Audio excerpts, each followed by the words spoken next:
თავი მე-16. ამრიგად, მე-7 პლანეტა დედამიწა იყო. დედამიწა ხელწამოსაკრავი პლანეტა არ გეკონოთ. მარტო 111 მეფე რად ღირს. შავკანიანი მეფეებიც მივათვალოთ. მერე კიდევ 7000 გეოგრაფი, 9000 ბიზნესმენი, 7.5 მილიონი ლოთი, 311 მილიონი ოყლოჩინა, ერთი სიტყვით გასწი გამოსი 2 მილიარდის დასრული ადამიანი.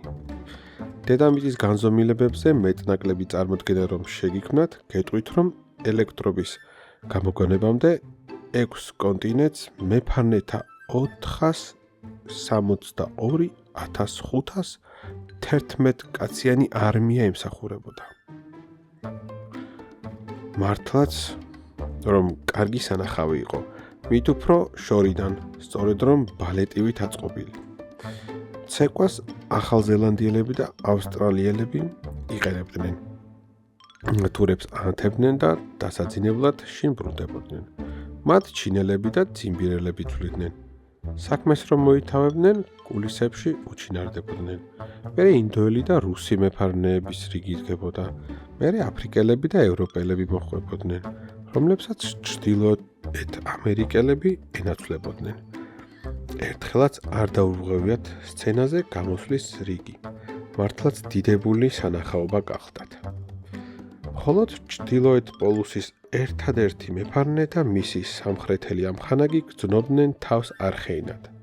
მათ წელიწადში 2 ჯერ უხდებოდათ ნათურის ანდება. თავი მე-17.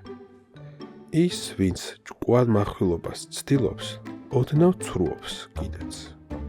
ხოდა მეფარნეებზე საუბრისას არც მე ვიყავი ბოლომდე მართალი. ამან კი შეიძლება უხუხმართი წარმოდგენა შეუქმნას ჩვენს პლანეტაზე იმას, ვისაც მეტი არაფერი გაეგება. ადამიანებს დედამიწაზე არც თუ ისე დიდი ადგილი უკავიათ. 2 მილიარდი კაცი ერთიანად ფეხზე რომ წამოდგეს და ერთმანეთს მჭიდროდ აეკრას, თითქოს და მიტინგზე არიანო, 20 კილომეტრის სიგრძისა და ამდენივე სიგანის მოედანზე დაეტევა. მთელ კაცობრიობას წყნარი ოკეანის ყველაზე პატარა კუნძულიც ეყოფა.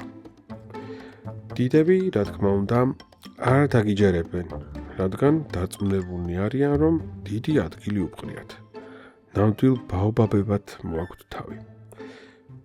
ურჩიეთ ცოტა იანგარიშონ, თქვენი თხოვნა ჭკუაში დაუჯდებათ.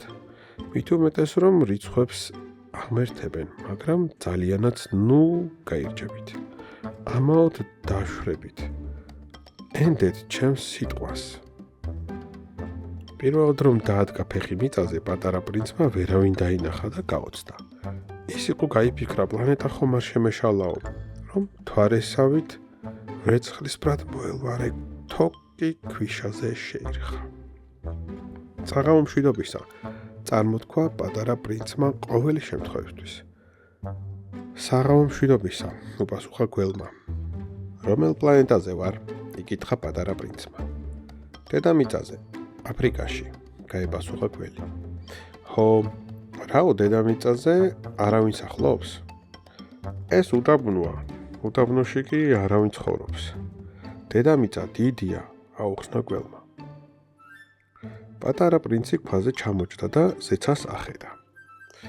იცი, თქვა მან, ასე მგონია ვარსკვლავები იმიტომ ანათებენ, რომ ერთ დღეს ყველამ თავისი იპოვოს. აბა, ჩემს პლანეტას შეხედე.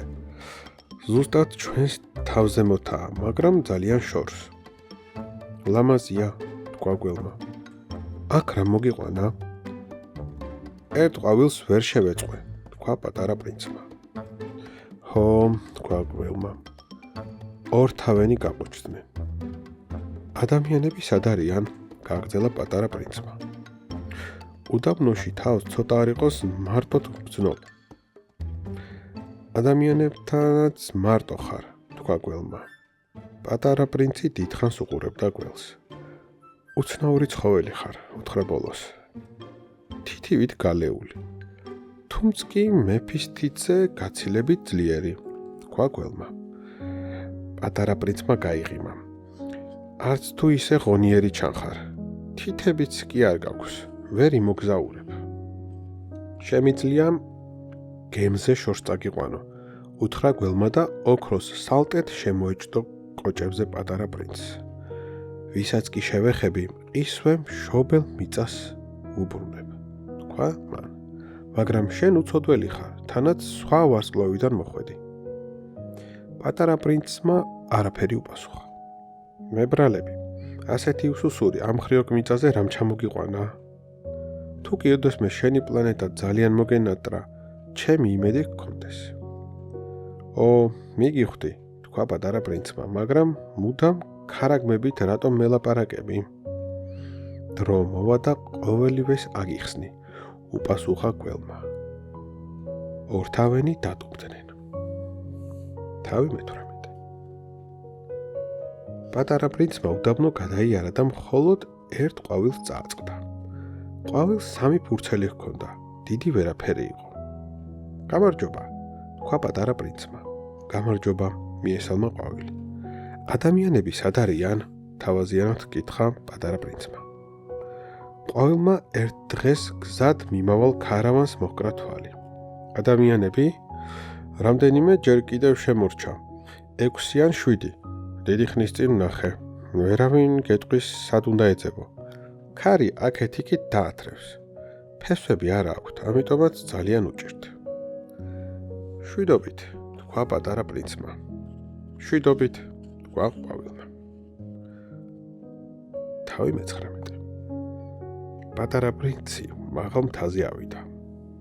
იმ 3 ვულკანის გარდა უხლებამდე ძლივს რომ სწდებოდა, თა არასოდეს ენახა. ჩამქრალ ვულკანს სკამად ხმარობდა.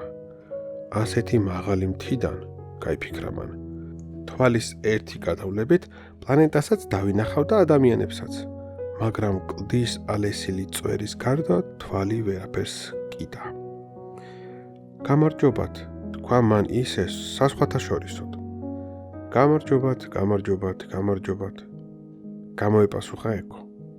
ვიმბრძანდებით? იკითხა პატარა პრინცმა. ვიმბრძანდებით, ვიმბრძანდებით, ვიმბრძანდებით, უპასუხა ეკომ.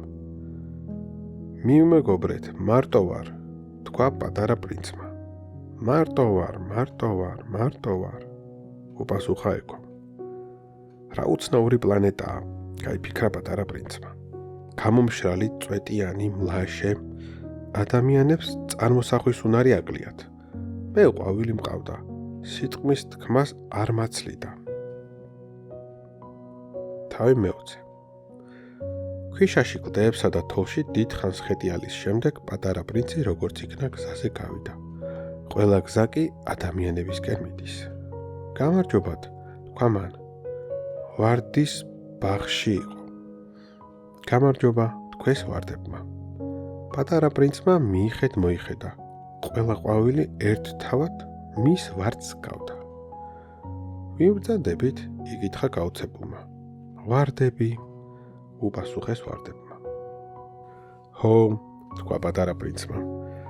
გულზე ნაღველი შემოაწვა. გაახსენდა როგორ გაენდო მისი ყვავილი. სხვა ჩემის თანაქვეყნად არ არსებობსო. არადა დახე, აგერ ერთ ბაღში 500 1000-ია. ერთმანისგან ვერ გაარჩევ. რა რიგ განრისხდებოდა ეს რომ ენახა. გაიფიქრა პატარა პრინცმა. ხელებას მოყვებოდა და სხვების დასაცინი რომ არ გამختارიყო თავს მოიკატუნებდა. აქაოდა სული მელევაო. მეც იძულებული გავხდებოდი ავყოლოდი და როგორც მომაკვდავს შეფერის ისე მომევლო.